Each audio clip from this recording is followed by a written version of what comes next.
अगर आपके अडेनियम में फ्लावर्स नहीं आ रहे हैं फ्रेंड्स, तो आपको क्या करना है। अडेनियम बहुत सारे लोगों का अक्सर ये प्रॉब्लम आती है कि जो मॉनसून का टाइम है, इस टाइम में प्लांट उनका ख़राब हो जाता है। तो आप कौन सी ऐसी केयर टिप्स हैं जिनको आप फॉलो करेंगे तो आपके अडेनियम में भर भर के फ्लावर्स आएंगे और आपका एक भी अडेनियम ख़राब नहीं होगा। किस तरह से केयर करना है, तो चलिए वीडियो को स्टार्ट करते हैं। Hey guys, this is Shagufta and you are watching my new garden. देखिए फ्रेंड्स, अडेनियम आपका सकुलेंट फैमिली को बिलोंग करने वाला प्लांट होता है। मॉनसून के टाइम में इसकी जो केयर है वो स्पेशल केयर चाहिए होती है। अडेनियम आपका जो ये होता है फ्रेंड्स, अडेनियम को बारिश का जो पानी होता है वो बहुत अच्छे से चाहिए होता है। जब भी आप ये ध्यान रखिएगा कि अडेनियम को जितनी ज़्यादा गर्मी पड़ेगी उतने अच्छे से अडेनियम ग्रो करता है। तो फ्रेंड्स, अडेनियम जो होता है ये अगस्त, सितंबर और अक्टूबर, ये जो 3 महीना होता है, इस टाइम में बहुत ज़्यादा हैवी क्वांटिटी में फ्लावरिंग करता है। बारिश का पानी जो होता है वो अडेनियम के लिए बहुत ज़रूरी होता है, क्योंकि जब पौधे की ग्रोथ अच्छी होगी तभी पौधे में फ्लावर्स आएगी। आप देख सकते हैं मेरे पौधे में जगह जगह पे कलियां बनना स्टार्ट हो गई हैं। ये वाले भी प्लांट में आप देख सकते हैं, प्लांट ने कलियां बनना स्टार्ट कर दिया है। इस टाइम में आप अपने अडेनियम की क्या केयर करें, कैसे खाद डालें कि आप उनसे ज़्यादा से ज़्यादा फूल ले सकते हैं। तो फ्रेंड्स, सबसे पहला काम आपको ये करना है कि आपको अडेनियम को, जो ये बारिश का टाइम है, इस टाइम में फुल डे की अच्छी सनलाइट वाली जगह में आपको रखना है, क्योंकि आप जितनी अच्छी इनको सनलाइट प्रोवाइड करेंगे उतने अच्छे से आपके पौधे में फ्लावरिंग स्टार्ट होगी। अब जो दूसरी एक बात आती है फ्रेंड्स, वो ये आती है कि आपको आपके अडेनियम को रेन वाटर में रखना है कि नहीं। तो देखिए फ्रेंड्स, मेरे अडेनियम का ये जो कॉडेक्स है, आप देख रहे हैं, ये मेरा कटिंग ग्रोन प्लांट है। तो इसको मैंने फुल रेन वाटर के नीचे ओपन में ही मैंने इसको रखा हुआ है। इससे वो इसलिए फ्रेंड्स, क्योंकि मेरा जो सॉइल मिक्स है वो बहुत वेल ड्रेन है। इसमें किसी किस्म का कोई भी, कितनी भी बारिश हो जाए, पानी ठहरता नहीं है।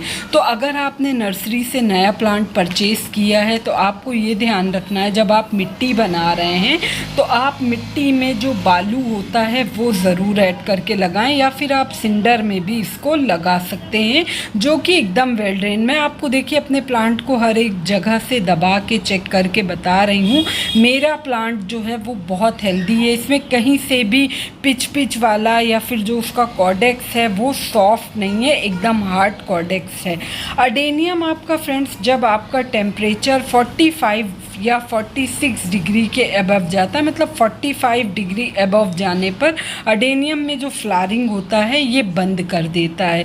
इसको, इनमें अच्छी फ्लावरिंग लेने के लिए जब आपका टेम्परेचर 42 के कम होगा, मतलब 40 के कम होगा, तब आपके प्लांट की ग्रोथ भी अच्छे से होगी और उनमें फ्लावर्स भी आएंगे। एक काम आपको इस टाइम में, बारिश का टाइम है, ये ज़रूर ध्यान दीजिए कि आपका जो पौधे की मिट्टी है उसमें, उसके ऊपरी सरफेस पे किसी भी किस्म की कोई पत्तियां या कुछ इस तरह का ख़राब ना पड़ा हो। सड़ी गड़ी लीफ जो हैं आप उन सबको हटा दीजिए। ये वाला एक अडेनियम देखिए, मेरा 3 साल पुराना अडेनियम है, 3 से 3.5 साल पुराना। आप इसको देख सकते हैं मेरा ये पौधा कितना हेल्दी है। इसमें ब्रांचेस काफ़ी सारी, मल्टीपल ब्रांच हैं इसमें। फ्रेंड्स, कुछ टाइम पहले मैंने एक काम किया है, आपको ये जो बीच बीच से जगह खाली दिख रही है ना, यहाँ पे बहुत सारी छोटी छोटी इनकी मल्टीपल ब्रांचेस आ गई थी। तो जो बीच बीच में इसकी ब्रांचेस आई हुई थी, मैंने उन सभी ब्रांचेस को कट कर दिया। उसके वजह से क्या हो रहा था कि मेरे पौधे पे सनलाइट नहीं पड़ पा रही थी। इनकी जितनी भी साइड ब्रांचेस हैं उनको रोक के मैंने, जितनी भी इनकी बीच बीच में आपको जो स्पेस खाली दिख रहा है है। यहाँ पे इनकी ब्रांचेस थी, इन सबको मैंने कट कर दिया। अब इसकी जो मिट्टी है उसमें बहुत अच्छे से प्रॉपर वे में धूप लग रही है, हवा आ जा रही है। एक काम आपको ये करना है आपके पौधे के साथ कि उसकी हर एक ब्रांच को आप चेक करिए। अक्सर बारिश के मौसम में जब एक्स्ट्रा मॉइस्चर होता है तो पौधे की जो टहनियाँ हैं उनमें कुछ में फंगस लग जाता है और वो सड़ने गलने लगती हैं। तो आप बिल्कुल इस चीज़ को चेक करिए कि अगर कहीं से भी कोई भी टहनी ख़राब हो रही हो तो आप उसको फ़ौरन कट कर दीजिए। अगस्त लास्ट या सितंबर में ये बहुत हैवी क्वांटिटी में फ्लावरिंग प्रोड्यूस करता है और उधर आपका मार्च अप्रैल में इनमें ज़बरदस्त फ्लावरिंग होती है। उसके बाद भी ये फ्लावरिंग करता है लेकिन फ्लावरिंग जो है वो कम कर देता है। वाटरिंग बारिश के टाइम में जो एक इम्पॉर्टेंट फैक्टर होता है वो है वाटरिंग। अगर पौधे में किसी भी किस्म से पानी रुकेगा तो फिर पौधा ख़राब होने का डर है। अगर आपके पौधे में फूल नहीं आ रहे हैं तो आपको एक काम जो मैं कर रही हूँ ये आप ज़रूर करिए। आपके पौधे की आप 50% तक जो भी पत्तियाँ हैं उनको कट कर दीजिए। इससे क्या होगा, जब आप प्लांट की, क्योंकि जो मानसून का टाइम है, बारिश के पानी में हैवी क्वांटिटी में नाइट्रोजन होता है और जब पौधे को अच्छा खासा नाइट्रोजन मिल जाता है तो प्लांट अपनी लीफी ग्रोथ करता है। तो अगर आपके पौधे में फूल नहीं आ रहे हैं और आपके यहाँ 4-6 बारिश हो चुकी है, मौसम थोड़ा ठंडा हो गया, अगर अभी भी बारिश अच्छे से नहीं हुई है तो आपको ये काम नहीं करना। जब आप ये काम कर रहे हो तो उस टाइम में भी बारिश नहीं होती रहना चाहिए, हल्की धूप निकली हो तब आपको ये काम करना है। पौधे की 50% तक जो भी पत्तियां हैं आप इनको कट कर दीजिए। जब आप पौधे की एक्स्ट्रा लीव्स को कट करेंगे तो प्लांट जो है वो मेन फोकस उसका जो होगा वो कलियों पे होगा, फ्लावरिंग आने पे। जब आप कट कर रहे हैं तो आपको ये ध्यान रखना है कि आपको किसी भी ब्रांच की टिप को नहीं कट कर देना, क्योंकि अगर आप टिप कट कर देंगे तो जो पौधे पे कलियां आना स्टार्ट हुई हैं तो फिर वो काफ़ी लंबा टाइम लग जाएगा, फिर वो कलियां बनने में बहुत टाइम टेकिंग प्रोसेस हो जाएगा। आपको सिर्फ इनकी पत्तियों को कट करना है, ब्रांच को कोई भी आपको कट नहीं करना। और कट करते टाइम ये सावधानी ज़रूर बरतिए कि कोई भी ब्रांच आपकी कटने ना पाए। बहुत से लोगों के यहाँ, जिनके यहाँ अगर ज़्यादा बारिश हो रही, मैंने देखिए 50% तक जितने भी अडेनियम थे सबकी पत्तियों को मैंने कट कर दिया। बहुत से लोगों के यहाँ अगर एक्स्ट्रा बारिश हो रही और उनका जो मीडिया है यानी जो सॉइल मीडिया है वो वेल ड्रेन नहीं है, उसमें पानी रुकता है, तो वो लोग ये कर सकते हैं कि पौधे को शेड में रख दें।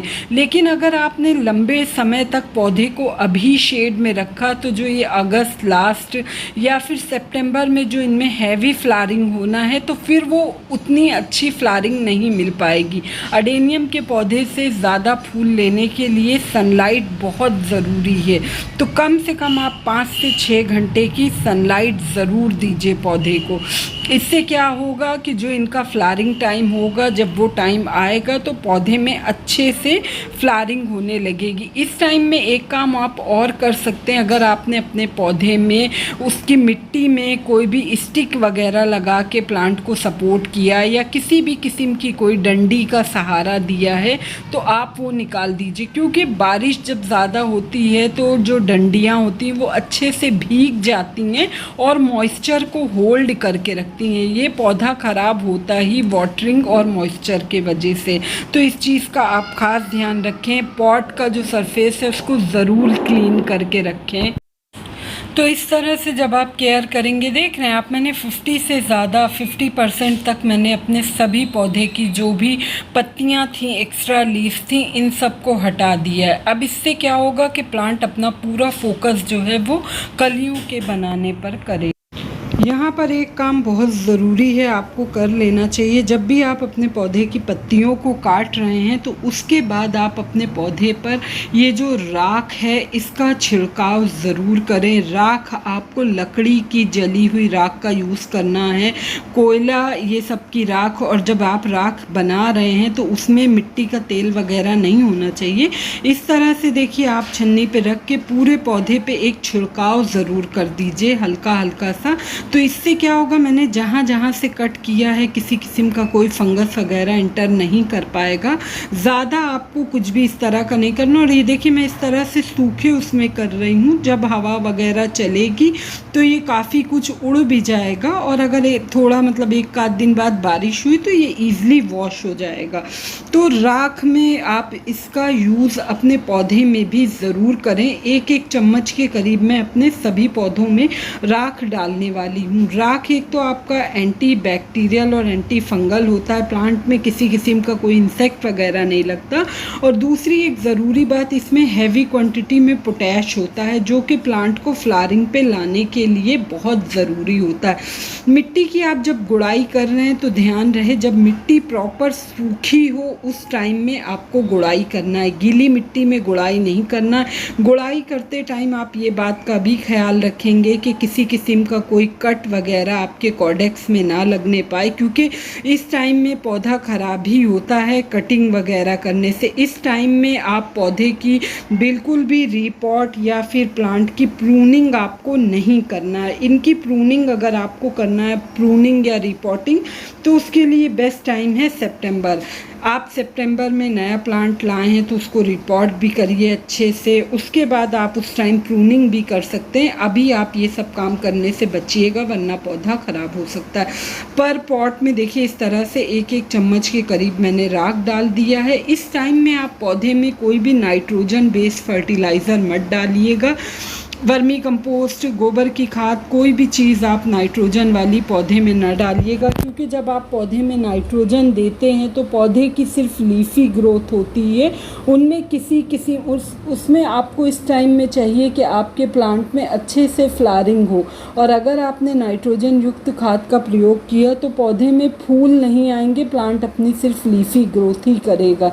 तो आपको लीफी ग्रोथ नहीं चाहिए, इसलिए आपने अपने पौधे की 50% तक पत्तियों को कट किया है। हैवी क्वांटिटी में प्लांट्स को फ्लावरिंग लेने के लिए इस टाइम में आप केले के छिलके का लिक्विड डाल सकते हैं। बारिश में वैसे आप लिक्विड डालना अवॉइड ही करिए। आप केले के छिलके को अच्छे से वॉश करके सुखा लीजिए। सुखाने के बाद आप उनका पाउडर बना लीजिए, या उनको छोटे छोटे पीसेस में कट करके मिट्टी के अंदर आपको दबाना है। बारिश के टाइम में लिक्विड खाद वगैरह यूज़, स्पेशली जो इस तरह के डेलिकेट प्लांट होते हैं जिनमें फंगस जल्दी लगता है, उनमें आप केले के छिलके वगैरह का लिक्विड ना ऐड करें। या फिर आप अगर केमिकल में डालना चाहते हैं तो 0050, जिसमें हैवी क्वांटिटी में पोटेशियम होता है। मतलब इस टाइम में आप पोटेशियम युक्त कोई भी खाद अपने पौधे में देंगे तो पौधे से आपके ज़बरदस्त फ्लावरिंग होती रहेगी। अब आप बारिश में पानी कैसे दें पौधे को, तो जैसे आपके यहाँ बारिश हो रही है और मिट्टी गीली है तो आपको पानी नहीं डालना है। पानी आप फिर जब एक आध दिन रुक जाइए, जब पौधे की मिट्टी सूख जाए उसके बाद ही आपको पानी देना है।